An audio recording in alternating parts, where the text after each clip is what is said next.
வாங்க simple and டேஸ்ட்டாக ஒரு எக் ஃப்ரைட் ரைஸ் எப்படி பண்ணுறதுன்னு பார்க்கலாம். அதுக்கு கடாயில் எண்ணெய் விட்டு எண்ணெய் காஞ்சதும் பச்சை மிளகாய் பொடி பொடியாக எல்லாமே பொடி பொடியாக கட் பண்ணி சேர்த்துக்கோங்க. பச்சை மிளகாய், வெங்காயம், சின்னதாக கட் பண்ண கேரட், பீன்ஸ் எல்லாமே சேர்த்து நல்லா அந்த ஆயிலில் வதக்கி விடுங்க.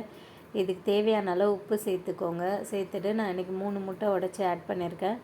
ஆட் பண்ணிவிட்டு இதையும் நல்லா பொடி மாஸ் மாதிரி நல்லா மிக்ஸ் பண்ணி கொடுங்க.